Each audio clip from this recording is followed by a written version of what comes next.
Good afternoon. I am Geeta Jain, Head of Investor Relations, and I want to thank you for joining us today for Definium Therapeutics second quarter 2026 financial results and recent highlights conference call. All participants are in listen-only mode. This webcast is live on the investor section of Definium's webcast at definiumtx.com, and a replay will be available after the webcast. Leading the call today will be Rob Barrow, our Chief Executive Officer, who is joined by Dr. Dan Carlin, our Chief Medical Officer, Brandy Roberts, our Chief Financial Officer, and Matt Wiley, our Chief Commercial Officer. During today's call, we will be making certain forward-looking statements, including without limitation statements about the potential safety, efficacy, and regulatory and clinical progress of our product candidates, our anticipated cash runway, and our future expectations, plans, partnerships, and prospects. These statements are subject to various risks such as changes in market conditions and difficulties associated with research and development and regulatory approval processes. These and other risk factors are described in the filings made with the SEC and the applicable Canadian securities regulators, including our annual report on Form 10-K and Form 10-Q filed today. Forward-looking statements are based on the assumptions, opinions, and estimates of management at the date the statements are made, including the non-occurrence of the risks and uncertainties that are described in the filings made with the SEC and the applicable Canadian securities regulators, or other significant events occurring outside of Definium's normal course of business. You are cautioned not to place undue reliance on these forward-looking statements, which are made as of today, August 6, 2026. Definium disclaims any obligation to update such statements, even if management's views change, except as required by law. As announced in our earnings release, we anticipate presenting top-line results from Voyage, our first phase 3 study of DT120 ODT in generalized anxiety disorder, or GAD, during the week of August 10, 2026. As such, we will not be holding a Q&A session at the conclusion of today's prepared remarks. With that, let me turn the call over to Rob. Thank you, Geeta, and thank you everyone for joining us today. Psychiatry has waited decades for therapies capable of fundamentally changing outcomes for patients. We believe that future is now coming into view. The unmet need has never been greater, and there is growing recognition that patients deserve treatments capable of delivering transformational outcomes. We are proud that Definium is leading the way in defining this next chapter, delivering pivotal evidence on DT120 ODT in pursuit of a best-in-class profile, targeting some of psychiatry's largest and most underserved indications. First half of this year marked a key period of inflection and growth for our organization. In June, we reported positive top-line results from Emerge, our first phase 3 study of DT120 ODT in major depressive disorder, or MDD. These results establish a new benchmark in the field, having demonstrated that what we believe to be the largest treatment effect ever reported in a phase 3 MDD study. Taken together, the rapid and durable efficacy and favorable tolerability that we have consistently observed throughout the DT120 development program strengthens our confidence that DT120 has the potential to meaningfully change the treatment paradigm for patients living with anxiety, depression, and post-traumatic stress disorder, or PTSD. We've continued to make major progress across our pipeline, having completed enrollment in both Voyage and Panorama, our two phase 3 studies in GAD, initiated enrollment in Ascend, our second phase 3 study in MDD, from which we expect top-line data in 2027, and advanced preparations for Haven, our planned phase 3 study in PTSD, which we expect to initiate in 2027. Looking ahead, we are in what we believe is one of the most important periods in our company's evolution. Next week, we plan to share top-line results from Voyage, and we expect to share top-line results from Panorama in September.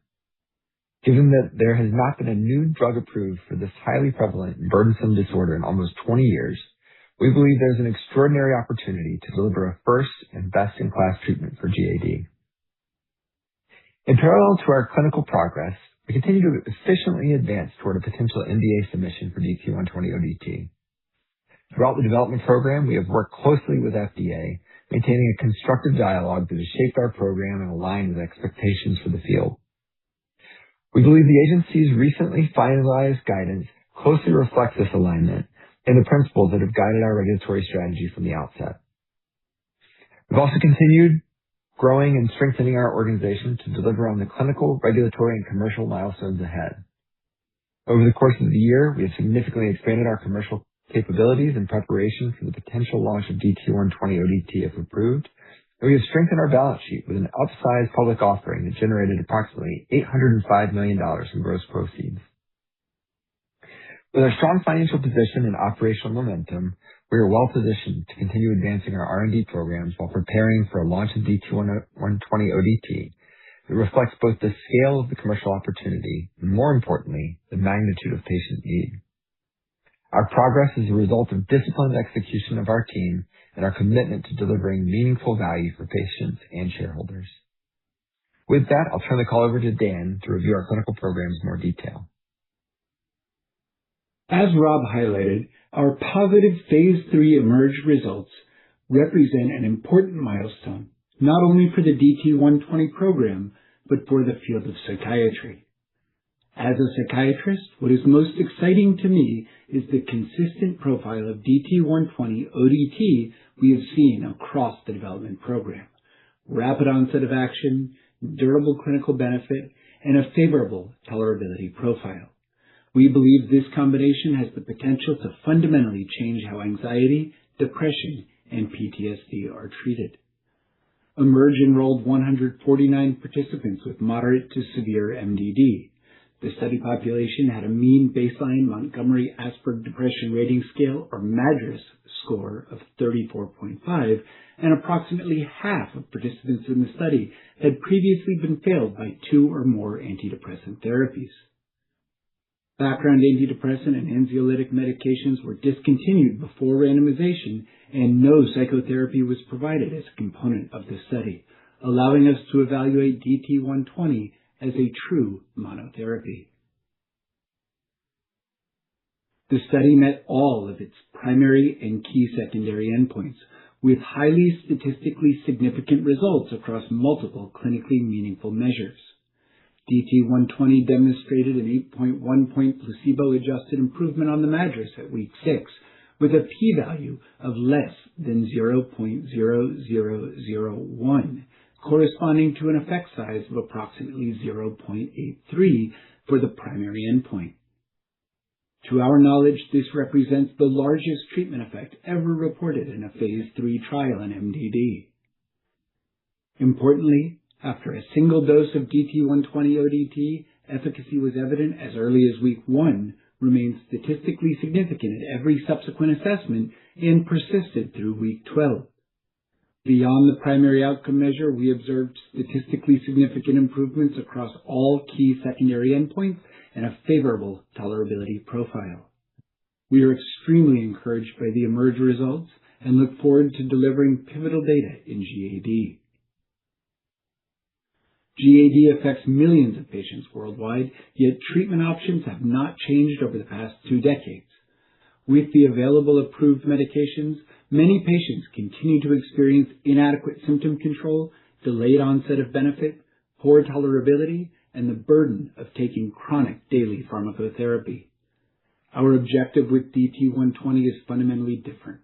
Rapid and durable clinical benefit from a single treatment session that can be reinforced with intermittent retreatment as needed based on patient presentation. Our confidence in the DT120 program is grounded in the consistency of the evidence generated to date. In our Phase 2 GAD study, DT120 demonstrated rapidly clinically meaningful improvements that were sustained through 12 weeks following treatment. Voyage and Panorama are intended to rigorously confirm those findings in 2 independent, well-controlled pivotal studies. Voyage and Panorama were initially designed with approximately 90% powered to detect a 5-point placebo-adjusted treatment effect. Based on the protocol-specified blinded sample size re-estimation, which assessed variance of the primary outcome measure and dropout rates, both studies would be expected to have greater than 99% power to detect a 5-point placebo-adjusted treatment effect. Notably, while the studies were powered to detect a 5-point difference, we believe a placebo-adjusted improvement of 4 points or greater at week 12 would compare favorably with the currently available treatments and other investigational products in development. Beyond DT120, we continue to advance DT402 in autism spectrum disorder, or ASD.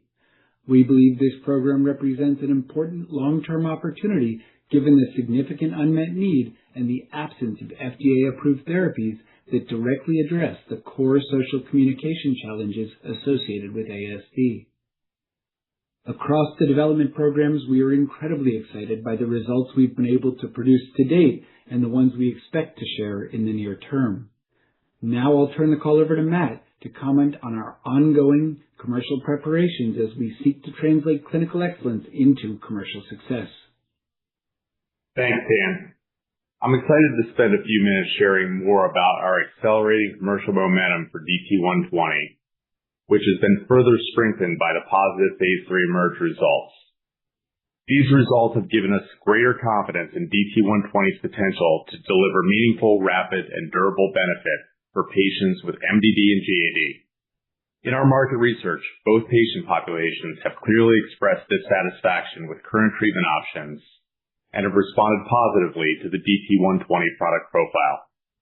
On the heels of eMERGE, we are moving with urgency to further build a fully integrated commercial apparatus designed to deliver on the full potential of DT120 adoption if approved. A strong recent example of this execution is our Wired for Worry campaign launched in July. This campaign is designed to raise awareness of the persistent burden and underlying neurobiology of GAD, highlight key unmet needs, and equip clinicians to better identify patients who may benefit from new treatment options.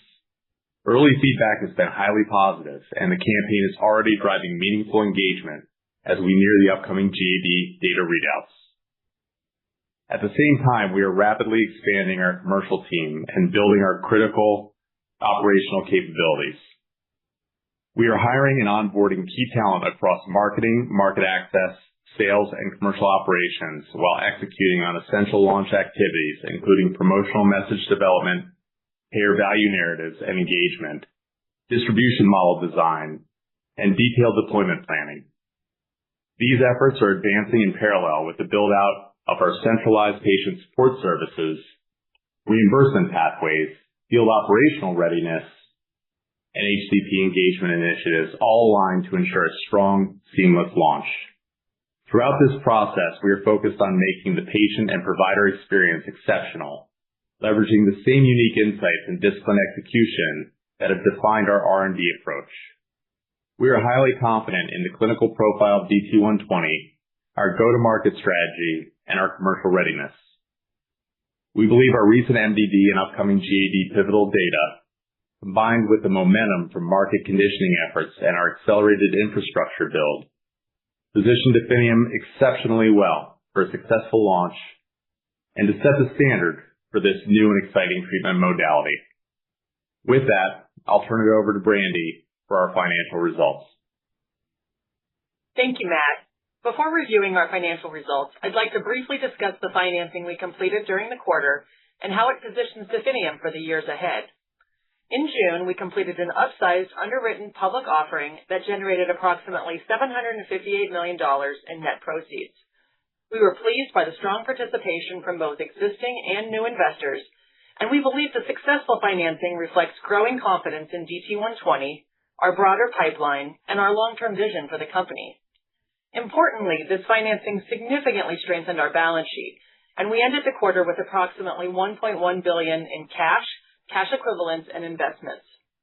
Based on our current operating plans, we believe this capital is sufficient to fund planned operations into 2030. This strong financial position provides the resources to execute our strategy while maintaining financial flexibility. If DT120 is approved, our goal is to ensure it reaches the patients who need it and the providers who have long been seeking better treatment options. We continue to make significant investments in market access, medical affairs, provider education, patient support programs, and other critical launch activities while simultaneously advancing our pivotal DT120 programs, DT402 program, and broader R&D pipeline. We believe this positions us to maximize the opportunity for DT120 and continue building long-term value across the organization. I'll now turn to our financial results for the second quarter of 2026, which are detailed in the earnings press release we issued this afternoon. Research and development expenses were $48.7 million for the second quarter of 2026 compared to $29.8 million in the prior year period. The increase was primarily driven by higher DT120 program expenses and additional personnel costs as we expanded our R&D capabilities. General and administrative expenses were $26.4 million compared to $11.1 million in the second quarter of 2025. The increase was primarily due to higher stock-based compensation, corporate and government affairs activities, personnel-related costs, and commercial readiness investments. The year-over-year increase in both R&D and G&A expenses reflects continued investment across our clinical development programs, commercial readiness activities, and broader organizational capabilities as we prepare for potential commercialization. Overall, our operating expenses for the quarter were in line with our internal expectations. Net loss for the second quarter of 2026 was $159 million compared to $42.7 million for the second quarter of 2025. As a reminder, net loss can be significantly impacted by changes in the fair value of our 2022 USD financing warrants, which are marked to market each quarter. During the second quarter, the change in fair value of these warrants resulted in an $86.2 million non-cash expense, primarily reflecting the increase in our share price from $18.90 at March 31st, 2026 to $47.04 at June 30th, 2026. As we look ahead, our focus remains on disciplined execution and thoughtful capital allocation. We have an important period ahead of us, and we believe our strong financial position gives us the flexibility to invest in our key priorities while continuing to create long-term value for both patients and shareholders. With that, I'll turn the call back to Rob. Thanks, Brandy. I want to extend my sincere thanks to the entire Definium team for your tireless work to make our successes possible. The progress we have made reflects years of scientific rigor, disciplined execution, and an unwavering commitment to developing therapies that have the potential to meaningfully improve the lives of patients living with anxiety, depression, PTSD, and other serious psychiatric disorders. As I said at the outset of today's call, we believe a new chapter for psychiatric care is on the horizon, and we could not be more energized or excited to play a leading role in seeking to make that promise a reality. In pursuit of that mission, we remain highly focused on executing against the clinical, regulatory, and commercial objectives ahead of us. As we expect to share top-line results from Voyage next week, we will not be holding a question and answer session following today's call. We look forward to discussing the results in greater detail after the data release, and thank you all for your continued support of Definium. That concludes today's session. You may now disconnect.